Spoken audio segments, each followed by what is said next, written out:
Widower Eric was immersed in his thoughts, still dealing with the pain of losing his wife, which left his life in a state of inertia. While waiting for the valet to bring his car, a startling sight snapped him out of his distraction. 3 boys identical to him were walking on the other side of the street. Eric couldn't comprehend how this could be real, and his perplexity would only increase as he discovered more about the mother of those boys, revealing surprising secrets. Hello, my friends. I am Linda, and this is Linda Love Stories. I hope you enjoy this story. Eric had always been a man of routine. At 45, his life followed a predictable pattern: waking up early, going to the office, returning home, dining alone and sleeping. But it hadn't always been this way. There was a time when his life overflowed with joy and expectations. 12 years ago, Eric was married to Christy, the love of his life. The two met in college, and it was love at first sight. Christy was a radiant woman with an easy smile and a captivating personality. Her wavy hair framed a delicate face with green eyes that seemed to sparkle when she smiled. Eric, on the other hand, was a tall man with broad shoulders and striking features. His blue eyes contrasted with his dark hair, giving him a charming and mysterious air. The couple lived in a beautiful house in the suburbs, with a well-tended garden that was Eric's pride. Both had promising careers, he as an executive at a technology company, and she as an architect. After 7 years of marriage, they were finally realizing their dream of having a child. On that Saturday morning, the sun filtered through the gaps in the curtain, gently illuminating the room. Eric woke up earlier, eager to surprise Christy with a special breakfast. It was their 7th wedding anniversary, and although she was 5 months pregnant, he wanted to make the day memorable. In the kitchen, Eric lovingly prepared Christy's favourite dishes: pancakes with fresh fruits, scrambled eggs, and freshly squeezed orange juice. The sweet aroma filled the house as he carried the tray upstairs. "Good morning, my love," Eric said softly, entering the room. Christy opened her eyes, smiling as she saw her husband.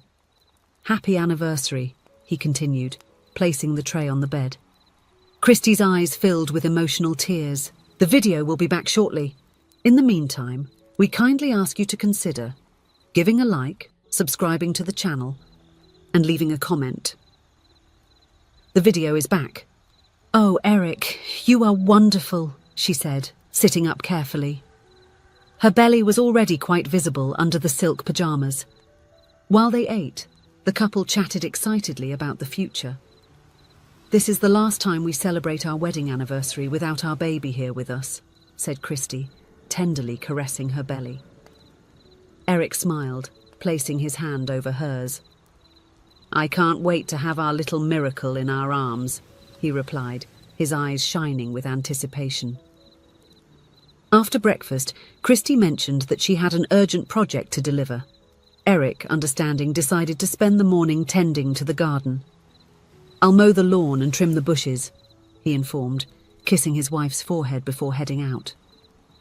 The day was pleasant, with a gentle breeze that made outdoor work enjoyable. Eric put on his headphones, played some lively music, and began the task. The hum of the lawnmower mixed with the notes of the song, creating a sound bubble that isolated him from the outside world. 2 hours passed without Eric noticing.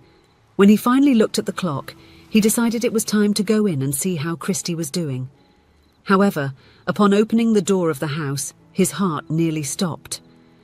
Christy was lying unconscious near the entrance. Eric felt the world crumble beneath his feet. With trembling hands, he checked his wife's pulse and, feeling a faint heartbeat, didn't hesitate. He carried her in his arms and rushed to the car, driving frantically to the nearest hospital. The following minutes passed in a blur. Doctors and nurses were rushing back and forth, hurriedly taking Christy to the emergency room. Eric, disoriented and terrified, could only repeat, "Please, save my wife and my child." After what seemed like an eternity, a doctor approached Eric, his face solemn. The words that followed changed his life forever. Christy had suffered from eclampsia, a severe complication of pregnancy. Despite all the efforts of the medical team, neither she nor the baby could be saved. Eric's world crumbled in that instant. Guilt consumed him from within, gnawing at his soul. If he hadn't been so involved in the garden, if he had heard Christie's calls. The possibilities tormented him day and night. The years that followed were marked by grief and loneliness. Eric immersed himself in work, avoiding emotional connections. The house that was once full of life became a silent place, almost a mausoleum for the memories of a life that could have been. 12 years passed. Eric, now 45 years old, had become a successful man in business but emotionally distant. His face, once youthful, now bore lines of worry and tired eyes that reflected the pain he still carried. One autumn afternoon, Eric was leaving a restaurant downtown waiting for the valet.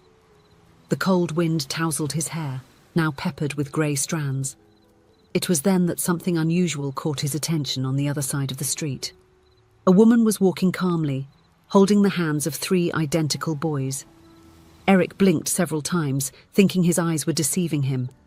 The boys, about 5 years old, were the exact image of himself at that age. He remembered well because his mother kept a photograph of him at that age on the living room wall. As if by impulse, Eric began to follow the group, his heart racing. The resemblance was striking, the same blue eyes, the same shape of face, even the same way of walking. And then, he noticed, one of the boys had a small mark on his neck, identical to the one Eric had had since birth. The woman, realizing they were being followed, turned abruptly. "What do you think you're doing?" she exclaimed, pulling the boys close to her. Eric, realizing how strange his behavior seemed, tried to explain. "Sorry, I didn't mean to startle you. It's just... these boys... they are identical to me when I was a child," he stammered, pointing to his own mark on his neck. The woman, initially suspicious, observed Eric more closely. Her face shifted from anger to surprise. "This is... impossible," she murmured. After a moment of tension, the woman, who introduced herself as Adele, invited Eric for a coffee later, without the boys. Intrigued and anxious, Eric agreed. That night, in a cosy cafe, Adele revealed a surprising truth. The boys were the result of an artificial insemination performed 6 years earlier. "I always wanted to be a mother, but I never found the right partner. The years went by," she explained. "I decided to use an anonymous donor." Eric was perplexed. "But I was never a donor," he insisted. It was then that Adele mentioned the name of the fertility clinic. Eric's blood ran cold. It was the same one where he and Christie had undergone treatment years ago. In the days that followed, DNA tests confirmed the unthinkable. Eric was the biological father of the triplets. The clinic, due to some inexplicable error, had used his genetic material without authorization. The legal proceedings that followed were intense and emotionally draining. Eric sued the clinic and received a substantial settlement, but money was the least of his concerns. His mind was focused on the 3 boys who had suddenly entered his life. During this turbulent period, Eric had the opportunity to get to know the boys better: Luca, Gabriel, and Raphael. Each meeting was a fascinating discovery. Luca had the same shy smile as Eric, Gabriel shared his passion for puzzles, and Raphael had inherited his talent for drawing. Adele, showing herself to be an understanding and kind woman, made room for Eric to become part of the boys' lives. "They deserve to know you," she said once with a warm smile. As the months passed, Eric found himself increasingly involved in the small family's routine. Being with the boys was exciting, but being in Adele's company made his heart beat faster like it hadn't for a long time. He started attending the boys' soccer games, helped with homework, and even joined in on family movie nights. He and Adele exchanged glances, and Eric felt like a teenager discovering love. It was common for him to help put the boys to bed and then spend hours talking. It was evident that something was developing between them. On a sunny Saturday afternoon, Eric was in the stands of the local soccer field, enthusiastically cheering for Luca, who was playing as a forward. The boy skillfully dribbled past 2 defenders and kicked the ball forcefully, scoring a spectacular goal. Overjoyed, Luca ran towards Eric, arms wide open. "Did you see the goal I scored, Dad?" the boy exclaimed, hugging Eric tightly. Eric's heart jumped. It was the first time one of the boys called him Dad. Adele, who was beside him, gently corrected the child. "Luca, remember, Eric is a special friend." "I'm sorry, Eric, he must have heard his friends and thought he could call you that too," Adele said, visibly embarrassed. Eric downplayed the incident, smiling gently, but that moment had touched him deeply.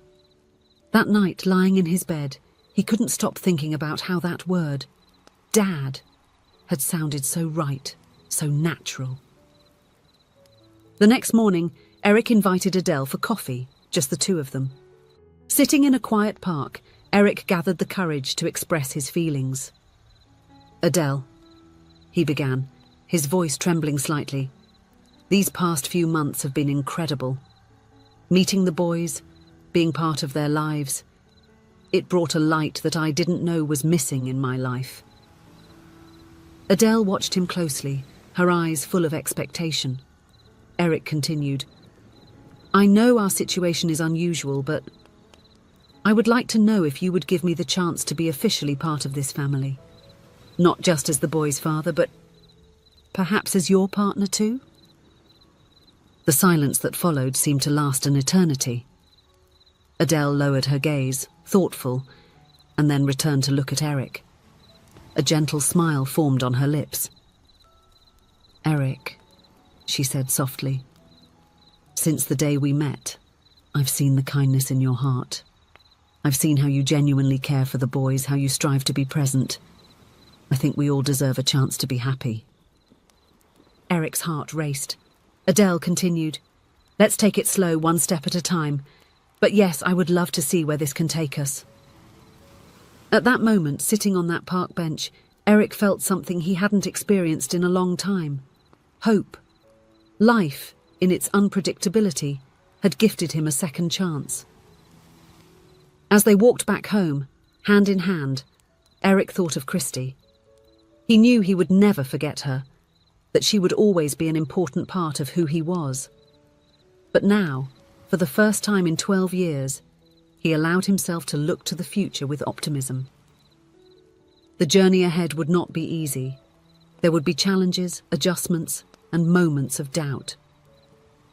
But Eric was ready to face them. With Adele by his side and 3 wonderful boys to call sons, he finally felt he was on the right path. When they arrived home, they were greeted by the excited shouts of the triplets. "Eric! Mum! You're back!" As he was hugged by the boys, Eric exchanged a knowing glance with Adele. "Yes," he thought, "this is my family now." And so, in that house full of laughter and love, Eric realized that life, even in its darkest moments, had a surprising way of offering new opportunities. If you enjoyed the story, please leave a comment with a rating from 1 to 5 to show how much you liked it. Also, watch the video that is now appearing on your screen. See you soon.